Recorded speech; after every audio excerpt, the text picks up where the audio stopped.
देश की यूथ के बीच में सबसे बड़ा क्वेश्चन ये बना हुआ है कि अपने देश के पहले प्रधानमंत्री जवाहरलाल नेहरू जी ना होकर सरदार वल्लभ भाई पटेल जी होना था, है ना। तो इस बारे में मैं आपको के सारे डाउट क्लियर कर दूंगा। सिर्फ एक छोटी सी लाइन बताऊंगा, उसकी वजह से इसके सारे डाउट्स क्लियर हो जाएंगे। आप वीडियो में लास्ट तक बने रहना और चैनल को जरूर सब्सक्राइब करना, ठीक है, क्योंकि ऐसे ही इन्फॉर्मेटिव वीडियो मैं आपको लाता रहूँगा, ठीक है। तो जो सरदार वल्लभ भाई पटेल हैं और जो जवाहरलाल नेहरू हैं, है ना, इन दोनों के बीच की जो बात है कि पहले प्रधानमंत्री सरदार वल्लभ भाई पटेल होने थे, पहले प्रधानमंत्री जवाहरलाल नेहरू कैसे हो गए, है ना। तो इसमें सीधी सी बात ये है कि जब सरदार वल्लभ भाई, किसी भी इंसान को देश का प्रधानमंत्री बनने के लिए उसका जीवित होना जरूरी है, जिंदा होना जरूरी है उसको, है ना। और 1947 में अपना देश जैसे ही आज़ाद हुआ, है ना, उसके 3 साल बाद यानी कि 1950 में सरदार वल्लभ भाई पटेल की मृत्यु हो चुकी थी, ठीक है। और देश में 1952 में पहले लोकसभा चुनाव हुए, ठीक है।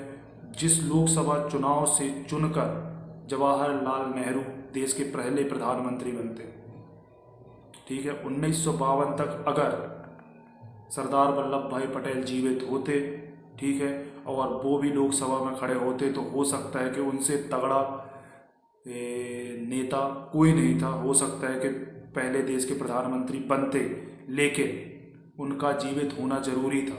1950 में उनकी मृत्यु हो जाने के कारण वो देश के पहले प्रधानमंत्री ना बन सके, ठीक है। इसका सीधा सा आंसर यही है। आप लोग गूगल में या कहीं भी कोई सी भी किताब उठा के देख सकते हैं, ठीक है ना। आप खुद सर्च कीजिए हिस्ट्री के बारे में और इससे ज़्यादा आपको जानकारी प्राप्त होगी। और मेरा चैनल सब्सक्राइब कर लो, इसमें भी आपकी बहुत सारी चीज़ें क्लियर हो जाएंगी। और जो भी आपको जानकारी चाहिए हो मेरे कमेंट बॉक्स में डाल दिया करें, मैं उसकी ऑथेंटिक चीज़ें आपको ला के दूँगा, ठीक है। तो ये रहा मेरा वीडियो कि देश के प्रधानमंत्री पहले जवाहरलाल नेहरू क्यों बने, सरदार वल्लभ भाई पटेल क्यों नहीं बन पाए, क्योंकि उनकी मृत्यु हो चुकी थी। नहीं तो उनसे तगड़ा, उनसे अच्छा जो नेता है शायद जवाहरलाल नेहरू नहीं थे। लेकिन एक बात ये थी कि जो कांग्रेस कमेटी के अंदर जो था ना, कांग्रेस कमेटी थी, उसमें जो पकड़ थी वो सरदार वल्लभ भाई पटेल जी की थी। सारे जो लोग थे कमेटी के अंदर, है ना, कमेटी के अंदर, तो उनके लोग ज़्यादा थे सरदार वल्लभ भाई पटेल के। जवाहरलाल नेहरू की तरफ कोई नहीं था। उनके नाम के लिए कोई भी आगे नहीं बढ़ा जो नेता बनना था, है ना। मतलब कि ये वाली बात सबके सामने रहती है कि जब एक चुनाव हुआ था कांग्रेस कमेटी के अंदर कि एक नेता चुनना है कांग्रेस कमेटी के लिए, है ना, तो सारे लोगों ने सरदार वल्लभ भाई पटेल की तरफ अपना वोट किया था। जवाहरलाल नेहरू के लिए एक भी वोट नहीं दिए थे किसी ने, ठीक है ना। और ये वाला चुनाव को लेकर हर दूसरा इंसान महात्मा गांधी जी के ऊपर धावा बोल देता है, ठीक है। वो अलग बात थी कि जो जवाहरलाल नेहरू थे वो गांधी जी जवाहरलाल नेहरू को ज़्यादा पसंद करते थे, लेकिन सरदार वल्लभ भाई पटेल उतनी ही इज्जत महात्मा गांधी की करते थे।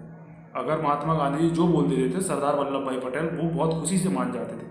तो ये फैलाना कि महात्मा गांधी जी, जवाहरलाल नेहरू और सरदार वल्लभ भाई पटेल के बीच मतभेद थे, तो ये गलत है, ठीक है। सरदार वल्लभ भाई पटेल बहुत अच्छे नेता थे, बहुत अच्छे लेवल के नेता थे, ठीक है ना, और बहुत तगड़े लेवल थे। ऐसे उनकी उनकी वीरता के किस्से बहुत अलग अलग है यार। वो तो कई जगह जाके जो रियासतें नहीं मान रही थी उनको धमकी देकर अपने देश में मिलाए थे, है ना। इनमें बहुत सारी ऐसी रियासतें, ठीक है ना।